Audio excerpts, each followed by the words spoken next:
네, 오늘 장 탑10은 SK증권 영업부 금융센터 조성우 부장과 함께합니다. 어서 오세요. 네, 안녕하세요. 네, 부장님. 중요한 시기에 좀 모시게 됐습니다. 네. 반도체 가장 중요한 SK 하이닉스의 실적이 공개됐고요. 네. 매출은 잘 나왔습니다. 발표치 컨센서스를 상회했고 영업이익이 작년 동기 대비해서 크게 늘어났습니다. 2200%. 네. 그런데도 실망 매물이 출회되는 이유는 네. 지금 가이던스에 대한 부분이거든요. 디램과 낸드 쪽에서 모두 다 그 퍼센티지가 좀 톤다운이 됐어요. 원래 10% 후반대에서 중후반대로 좀 낮아졌고, 낸드는 계속 좀 어려운 상황을 겪고 있는데, 낸드는 10% 중반에서 10% 초반 정도로 변경이 됐습니다. 잘 나간다고 하고 시장 성장성도 좋은 건 알겠는데 믿었던 하이닉스마저 가이던스가 좀 이렇게 낮아졌다라는 것 어떻게 좀 우리가 가져가야 될까요? 투자 전략을. 심플하죠. 그냥 고질적인 K 증시의 그냥 세론이다. 근데 이제 그렇게 세론이라고 하면은 너무 없어 보이니까 네. 가이던스 하향을 슬쩍 갖고 오는 것 같은데요. 이번에 하이닉스가 보여준 실적은 정말 기록적입니다. 특히 영업이익률이 무려 41%. 그러니까 1,000원 팔아서 410원을 남기는 부분이었죠. 충분히 호실적으로 평가할 만한데요. 이미 연초부터 사실 그런 이제 기대감 때문에 주가가 좀 많이 오른 것도 있었죠. 이번 달만 해도 거의 20% 수준의 그런 상승을 좀 보였던 상황이어서 일단은 실적이 발표되고요. 그리고 이제 우리가 기나긴 설 연휴를 지금 앞두고 있잖아요. 그러다 보니까 일단 좀 차익 실현 욕구가 작용을 했다. 이렇게 좀 보시는 것이 가장 좀 단순한 어떤 해석이라고 볼 수 있고, 그리고 이제 뒤에 따라 붙는 이 가이던스에 대한 어떤 우려, 이 부분은 실제로 많이들 이야기가 나왔던 부분이었고, 이것은 바다 건너 미국에서도 엔비디아가 한동안 주가가 주춤했을 때 붙었던 논리와 똑같습니다. 일단은 빅테크 기업들이 데이터 센터에 대한 투자를 일단락을 했다라는 그런 분석들이 많았었고, 그러니까 지금처럼의 수요가 계속 이어질 것이냐, 바로 이제 이 부분이죠. 그런데 하이닉스 쪽에서는 오히려 이제 이런 부분들에 대해서 그렇다고 해서 HBM 수요가 급격하게 둔화될 것이라고는 생각하지 않는다. 오히려 고성능 HBM 수요는 증가할 수 있는 부분들이 있다. 이런 식으로 이제 지금 설명을 하고 있죠.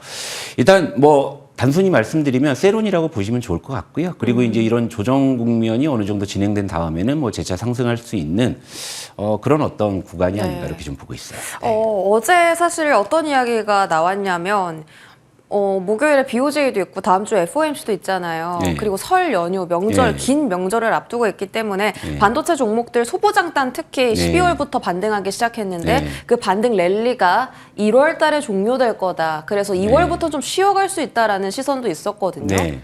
부장님은 어떻게 생각하세요? 그러니까 말씀하신 그 내용이에요. 일단 많이 올랐겠다, 기나긴 설 연휴 있겠다, 일본에 BOJ 있겠다. 그것 때문에 세론이잖아요. 근데 이제 가이던스가 슬쩍 나온 걸 보니까 저도 좀 의아하긴 한데요. 네. 이 가이던스 부분은 여러분들께서 참고하시면 될 것 같고, 일단은 하이닉스의 4분기 실적은 분기 기준으로 이번에 삼성전자를 추월했잖아요. 네. 그러니까 아직까지는 HBM의 기세가 아직은 등등하다. 이런 부분들. 그리고 어제 오늘을 기점으로 하게 되면은 HBM 쪽 진영의 주가 탄력이 조금 더 좋잖아요. 그러니까 네. 작년에는 반도체 쪽은 그냥 오로지 그냥 HBM 쪽의 논리로만 움직였는데, 근데 올해 연초에 보여줬던 모습은 다 같이 올라왔었어요. 전공정이나 기판 쪽에 레거시 쪽도 같이 올라왔는데, 요 며칠 전 하이닉스의 좀 실적 발표를 전후로 해서는 오히려 이제 레거시 쪽이 좀 주춤한 모습이잖아요. 그러니까 이런 부분들이 상징하는 부분들도 분명히 있고요. 요건 이제 추가적인 부분을 또 좀 이따 설명을 드리도록 하겠습니다. 알겠습니다. 하이닉스 콩콜 좀 뜯어볼 텐데 일단 긍정적인 내용들이 많습니다. 자체적으로 낸 콩콜이라서 그렇지만요. HBM 100% 이상 매출 성장 예상 나왔고 이것도 좀 궁금합니다. 에이즈 기반으로 수요가 확대됐다. 지금 디램뿐만이 아니라 맞춤형 반도체 시장도 하이닉스가 더 잡아갈 수 있을까라는 생각이 들고요. 그 다음에 HBM3E 12단 지금 공급하고 있고 3E 출하량 절반 이상을 2025년 상반기에 12단이 차지하게 될 거다라고 이야기 나왔습니다. 단이 더 높으니까 당연히 더 비싼 제품이겠죠. 그러면 2025년 상반기에도 작년보다 더 비싼 제품을 많이 팔 거다라고 해석해 볼 수가 있겠고요. HBM4 12단도 개발 양산 준비 완료. 근데 이거 좀 멀었습니다. 생각보다 조금 더 머네요, 네. 기간이. 스탠드를 어떻게 잡아가야 할까? 성장에 포커스를 맞춥니까? 매출에 포커스를 맞춥니까? 새로운 모멘텀은 에이직에 포커스를 맞춥니까? 뭐 그때그때 시장 뭐 기분 따라 다른 것이겠죠. 네. 근데 지금의 어떤 추세를 보게 되면 그러니까 하이닉스의 지금 일단은 이익이나 실적이나 매출 뭐 여러 가지가 지금 일단은 우상향을 하는 그런 추세인 것은 분명하죠. 하지만 이제 가이던스를 잡고 이야기하는 것은 지금 시점에 하이닉스의 실적을 가지고 주가에 다 반영했다고 보는 것은 아니잖아요. 앞으로 6개월, 1년 뒤에 하이닉스 행보에 따라서 뭐 주가는 출렁일 수도 있는 것이긴 합니다만 앞서 말씀드린 대로 아직까지는 반도체 쪽의 논리를 HBM 쪽이 갖고 있다라는 부분이에요. 이런 부분. 그러니까 이를 미국에서도 엔비디아가 다시금 랠리를 재개했지요. 그런데 오히려 온디바이스 AI 진영의 대표 주자라고 할 수 있는 애플이 요즘에 좀 주가가 좀 주춤하죠. 네.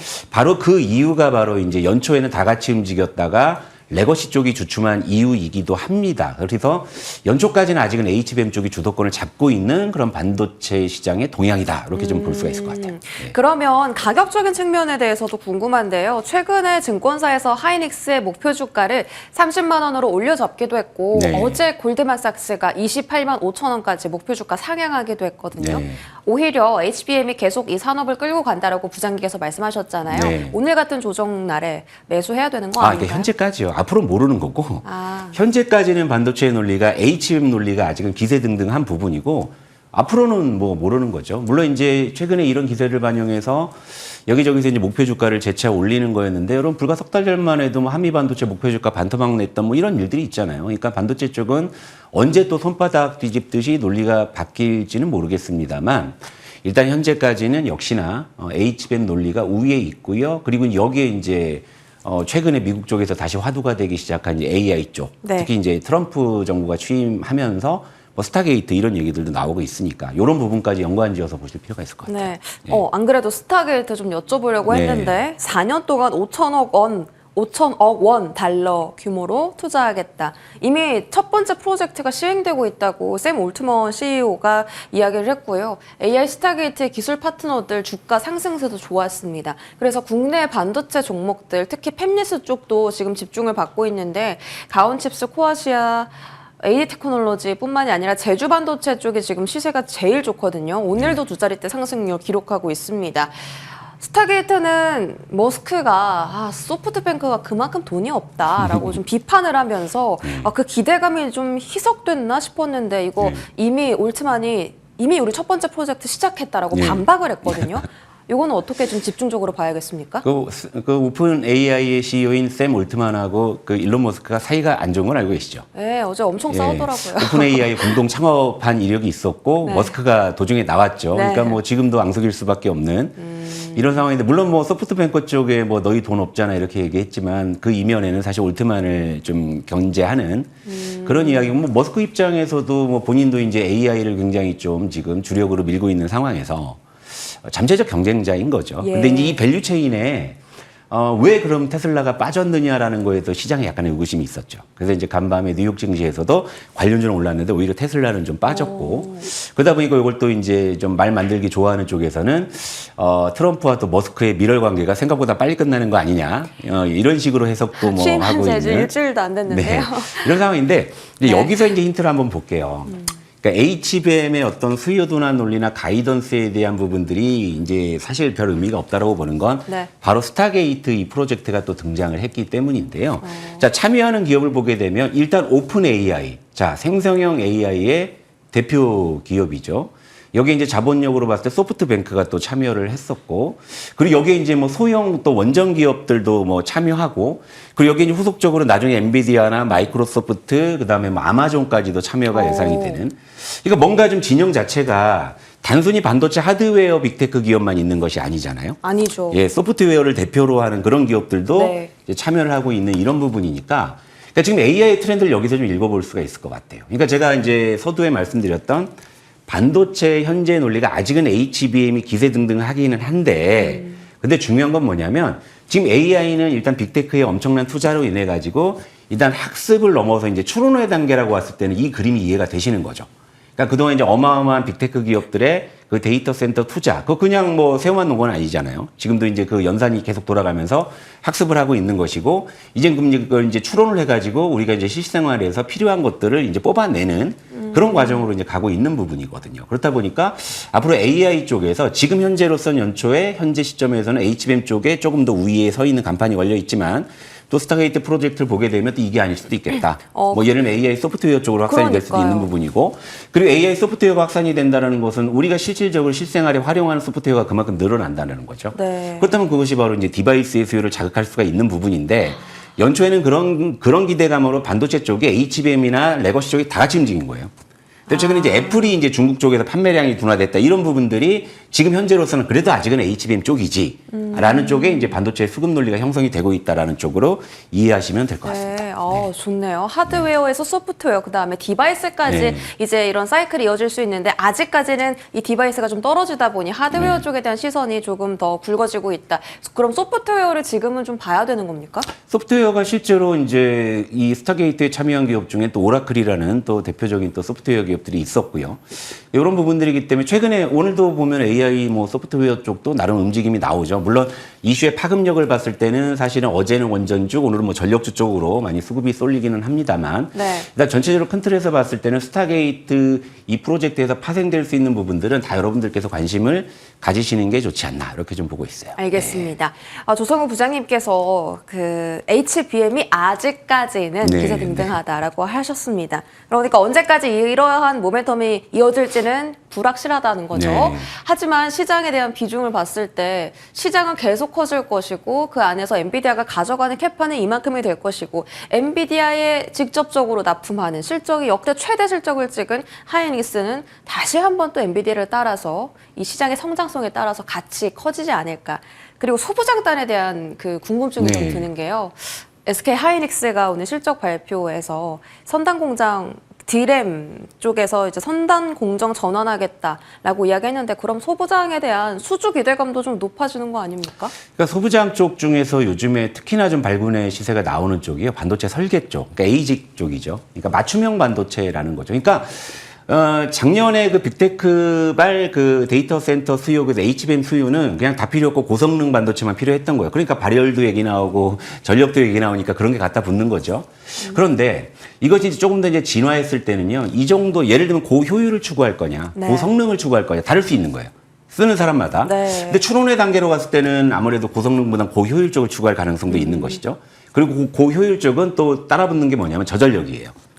그렇죠. 고효율, 그러니까 고성능과 고효율은 좀 다른 겁니다. 그러니까 그쵸. 고성능은 뭐 전기를 아무리 많이 먹어도 성능만 제대로 나오면 쓴다. 그러니까 예를 들면 우리가 뭐 공사장에서 뭐 이제 포크레인 같은 거는 뭐 아무리 뭐 얘가 기름을 많이 먹어도 땅만 잘 파면 가다 쓸 수 있는 논리잖아요. 그런데 우리가 타고 다니는 승용차는 다르잖아요. 연비도 네. 좋아야 되고 효율도 좋아야 되죠. 그러니까 네. 조용해야 되고. 그러니까 이제 그런 어떤 좀 개념의 차이로 좀 이해하시면 이제 될 것 같은데요. 네. 근데 지금 하이닉스가 아직까지 이제 이 주도권을 잡는 이유는 단순히 이제 빅테크발 뭐 HBM만 석권하고 있는 것이 아니라, 바로 이제 고객사의 수요에 맞춰서 맞춤형 반도체까지도 지금 보폭을 넓혀가고 있기 때문에, 이런 부분들에 대한 어떤 기대감 역시도 좀 주가에 반영된 측면들이 있었고, 그리고 지금 소부장단에서 움직이는 반도체 설계 쪽을 확산해 보면요, 결국에는 이제 HBM 향, 뭐 데이터 센터 향의 고성능 반도체의 수요도 있을 수 있지만, 맞춤 수요. 하지만 역설적으로 보면 고효율적으로 간다고 하면 저전력이 수반이 되잖아요. 네. 그럼 저전력 고효율을 추구해야 되는 제약적인 환경이라는 게 있을 거잖아요. 네. 그게 뭐냐면 그게 디바이스잖아요. 그러니까 온디바이스 AI에 대한 어떤 부분들도 우리가 알아야 되는데, 애플이 요즘에 중국에서 삽질했죠. 그리고 지금 갤럭시 25, 이제 S25 출시가 앞둔 상황이죠. 그래서 저는 오히려 갤럭시 S25의 어떤 좀 초기 판매량이나 이런 부분들이 네. 다시 좀 이제 온디바이스 AI 쪽에 불을 지피느냐, 뭐 이런 좀 변수로 좀 전 또 좀 파악을 하고 있습니다. 그래요? 네. 갤럭시 어제 S25 언팩 행사가 나왔는데, 시장에 어떻게 이렇게까지 반응이 없을 수가 있나 싶었는데, 잠시 뒤에 여쭤볼게요. 부장님께서 말씀하신 게 고효율, 저전력이라고 하셨는데, 네. 그러면 HBM보다는 ASIC 쪽에 조금 더 고효율에는 더 맞잖아요. 이제 그렇죠. 그래서 삼성전자한테 조금 더 이제 기대를 거는 게 HBM 시장 쪽에서는 하이닉스한테 졌으니까 지금 이제 개화 중인 맞춤형 반도체 시장은 하이닉스가 좀 그래도 이 MS를 가져오면 좋겠다라는 생각이 들거든요. 삼성전자 가능성 있습니까? 그러니까 젠슨왕이 얘기했잖아요. 삼성전자가 HBM 테스트에 통과하는 것은 내일이 금요일인 것처럼 확실한 것이다. 근데 이제 이번 주 금요일인지 뭐 다음 달 금요일이 그건 모르는 거죠. 근데 이제 삼성전자를 보더라도 현재 우리 시장의 반도체 논리는 역시 HBM 쪽이 주도권을 아직 잡고 있다라는 거. 왜냐하면 아직도 삼성전자의 색안경을 낀 게 삼성전자는 HBM이 안 되면 주가가 올라가기가 어려울 것이다라고 지금 이렇게 이미 지금 우리가 고정관념을 갖고 있는 상황이잖아요. 그러니까 뭐 S25가 뭐 잘 된다고 했을 때는 그런 쪽에 좀 반전의 돌파구를 마련할 수 있지만 좀 애플이 좀 요즘에 부진한 상황이다 보니까. 근데 삼성전자는 어쨌건 최근까지 호재가 없었어요. 왜? 아무리 뭐 실적을 다른 쪽에서 선전한다 하더라도 HBM 안 되면 나 이 실적 안 쳐줄 거야 이랬단 말이죠. 그러다 이제 4분기 영업이익이 예상치를 대폭화해서 6조 원대로 추락하니까 봐봐 내가 이럴 줄 알았지. 너 HBM 안 되니까 삼성전자 아직까지 이런 시각인 거죠. 그러나 삼성전자가 물론 저는 삼성전자 HBM의 자꾸 논리로 좀 이렇게 뒤집어 씌우는 거에 대해서 별로 그렇게 저는 동의하는 바는 아닙니다만 그래도 삼성전자가 주가에서 본격적인 돌파구를 마련하기 위해서는 역시 좀 HBM 쪽에서 일단 가시화되는 그런 부분들이 나와서 바닥을 좀 강하게 탈출하고 그다음에 이제 추가적인 모멘텀 이를테면 온디바이스 AI라든지 이런 쪽으로 확장되는 뭐 그런 어떤 스텝을 좀 그려볼 수가 있을 것 같아요. 알겠습니다. 어제 갤럭시 언팩 행사가 있었는데요. 강력한 AI 핸드폰이다. 근데 이렇게 기술이 좋아졌는데 가격은 또 잘 방어했다라고 호평을 좀 받았습니다. 부장님 말씀처럼 온디바이스 AI 쪽이 앞으로 좀 주목도가 높아질 수도 있겠다라는 생각이 드는 게 AI 기능이 상당히 많이 탑재가 됐기 때문에 여기서 판매량이 올라가면 수요가 괜찮구나. AI에 대해서 이 시장이 굉장히 긍정적이구나라고 판단할 수가 있어서. 자, 그러니까 이것도 지금 반응이 뜨뜻미지근하잖아요. 왜냐하면 교체에 대한 동기부여가 아직 없는 거죠. 자, 지금 갤럭시 S20 정도만 해도 챗 GPT 제미나이 돌아가요.